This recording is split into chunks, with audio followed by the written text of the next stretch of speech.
convivialité que le peuple danois a fêté le 70e anniversaire de son roi Christian.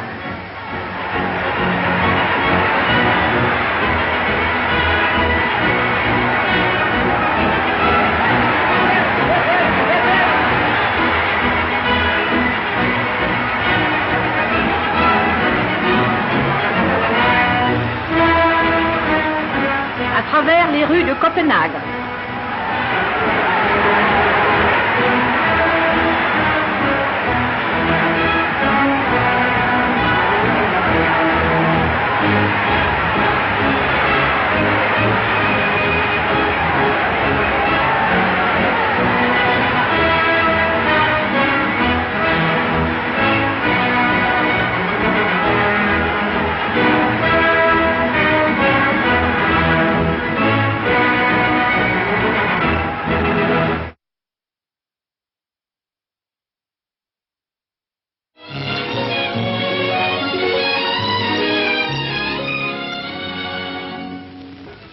Le pont de Saint-Mamès sur la ligne Paris-Dijon vient d'être mis en service et fera ainsi gagner plus de 6 heures sur le trajet Paris-Marseille.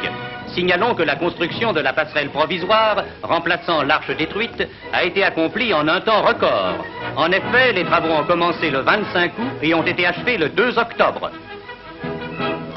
Cet ouvrage a été essayé sous 500 tonnes et voici le premier train franchissant le nouveau pont. Si le nombre des ponts-routes détruits se chiffre par plusieurs milliers, c'est environ 500 ponts de chemin de fer que l'on a fait sauter au début du mois de juin. Le travail de reconstruction est donc gigantesque. Sur l'Oise, par ailleurs, on procède aux essais de résistance du pont à voie unique de la Versine. Et voici le pont de la Mée, près de Melun, où l'on vient de commencer les travaux de déblaiement du lit du fleuve.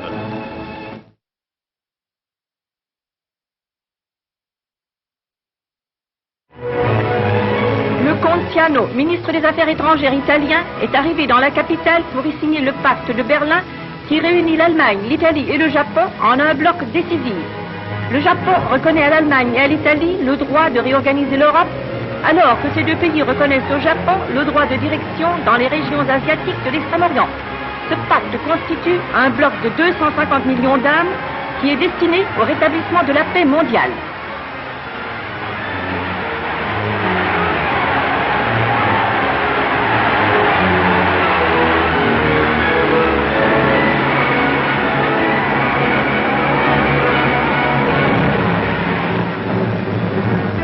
M. von Ribbentrop, ministre du Reich, accompagne le comte Ciano et l'ambassadeur du Japon Kurusu jusqu'à la salle de réception de la nouvelle chancellerie du Reich à Berlin. C'est là que sera signé le pacte et qu'il recevra les sceaux des 3 États.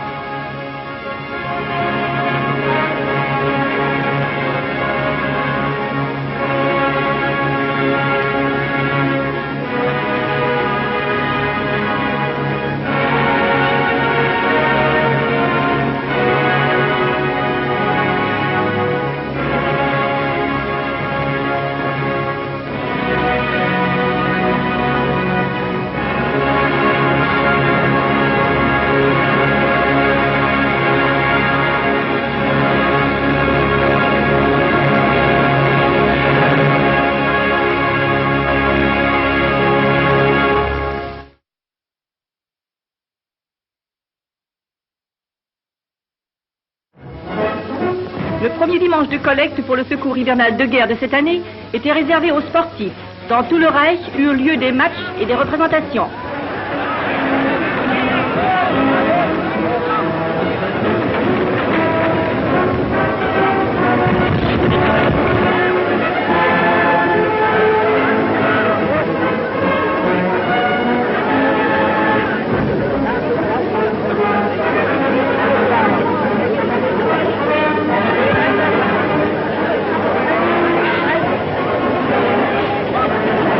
Du patin à roulettes se prodigue à Munich devant le palais de l'art allemand.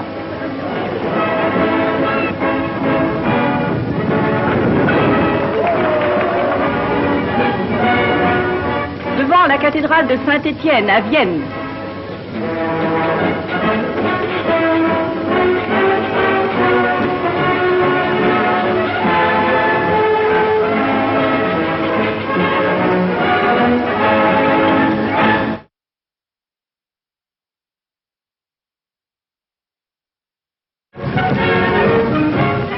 Le ballon captif, dénommé Saucisse, reste, malgré les autres moyens d'observation, l'œil de l'artillerie qui règle de haut le tir.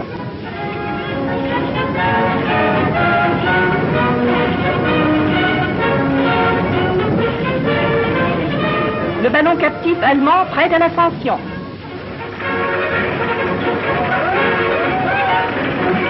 Le ballon est lentement lâché.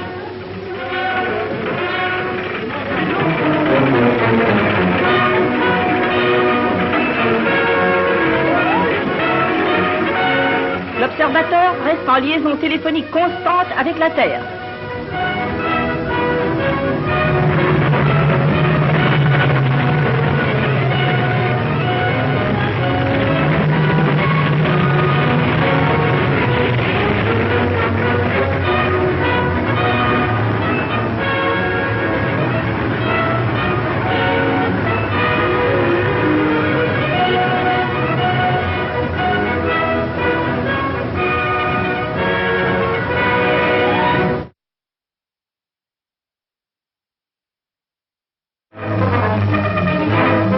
Des escadrilles de chasse allemandes sont chargées de protéger les côtes du canal contre toute incursion ennemie.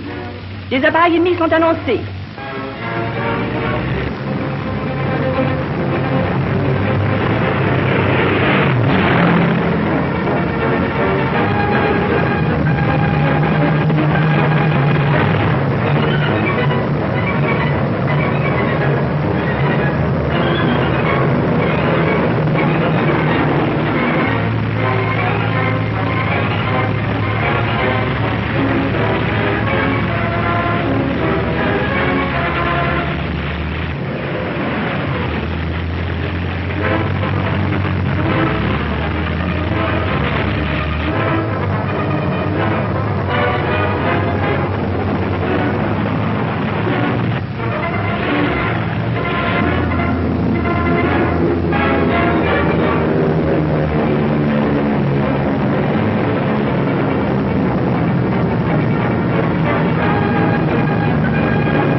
Un appareil ennemi est touché.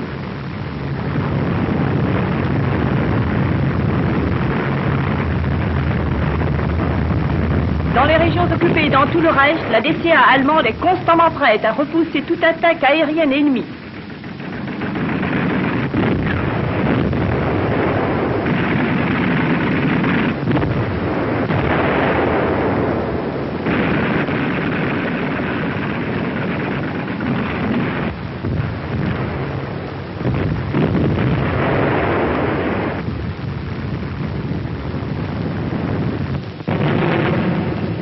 Position de DCA aux environs de la capitale du Reich. Les projecteurs fouillent le ciel.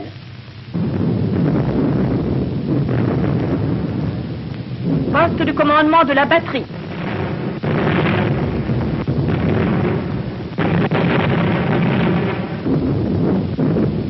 La direction de vol de l'ennemi est connue. La batterie ouvre un feu de barrage intense et oblige dans la plupart des cas l'ennemi à rebrousser chemin.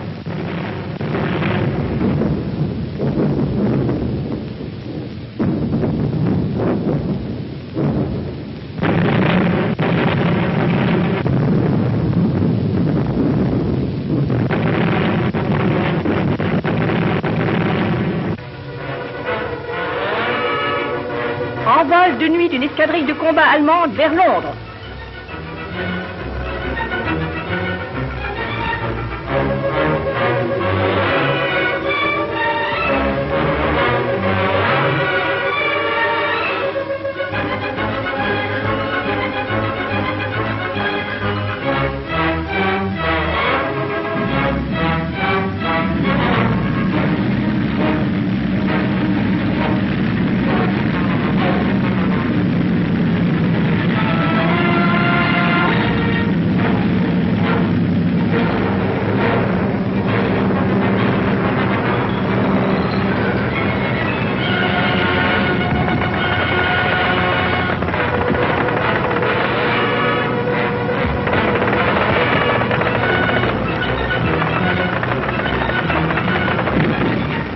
anglaise de projecteurs.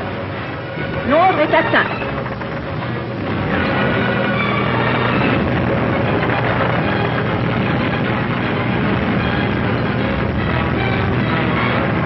La DCA anglaise ouvre un violent feu de barrage. Les bombes sont lâchées et elles atteignent leur but.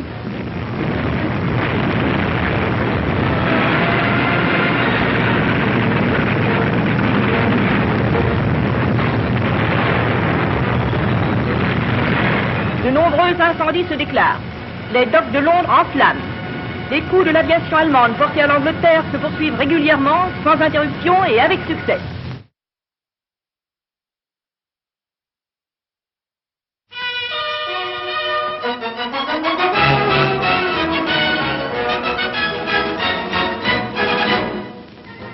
À Montmartre, épreuve bien à l'ordre du jour, celle de la course de la remorque cycliste.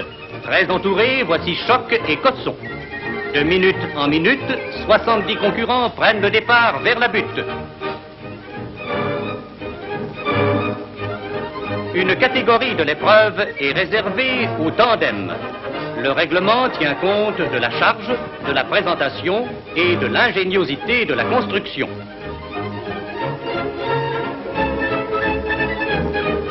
Remorque pliable en osier, en aluminium, aérodynamique, ouverte ou fermée, gravissent la rue Le Pic. Avec peine d'ailleurs.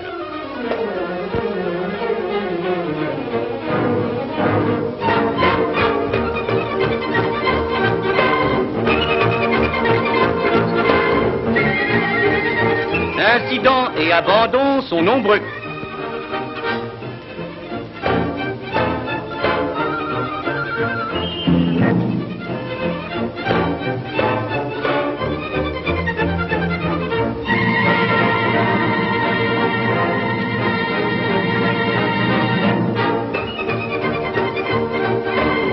L'arrivée a lieu en bas de la rue Caulaincourt. C'est Maréchal qui a réalisé le meilleur temps de cette course originale dont on ne peut que souligner l'opportunité.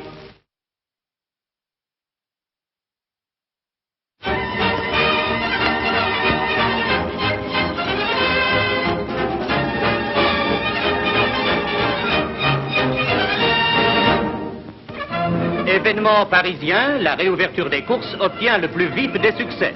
Le soleil était de la partie et nombreux furent les amateurs qui se pressaient au pesage et à la pelouse pour assister, fait nouveau à Auteuil, à des épreuves de plat aussi bien que de haies et de steeplechase.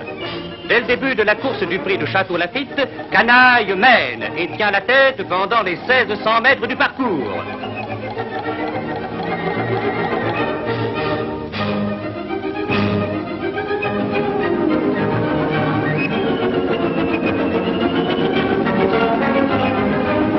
Mais à l'approche du but, elle est rejointe par Bonne Combine, qui arrive première, rapportant plus de 70 francs pour 10 francs. Selon la tradition, cette première journée hippique est évidemment prétexte à nos grands couturiers pour présenter quelques-uns de leurs modèles d'automne. Et voici la course de haies, le prix de Maison, qui se dispute sur un parcours de 3000 mètres.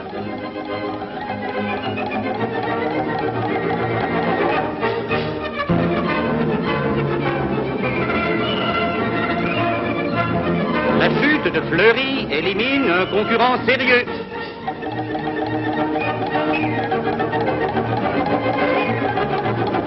Et devant Blanquefort, Cadrantal passe le premier le poteau d'arrivée.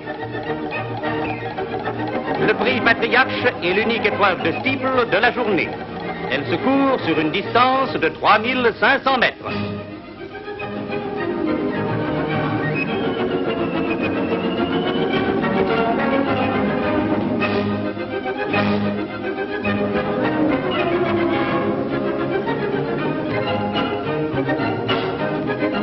L'Esquibel arrive au but ayant semé loin derrière lui tous ses adversaires. Après ce brillant début, la saison des courses retrouvera auprès des turfistes parisiens sa vogue habituelle.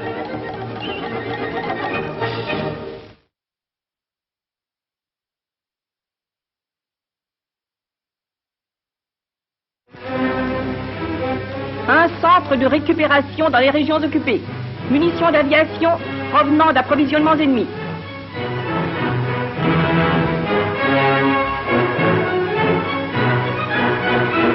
Voici de l'huile, si précieuse pour les moteurs.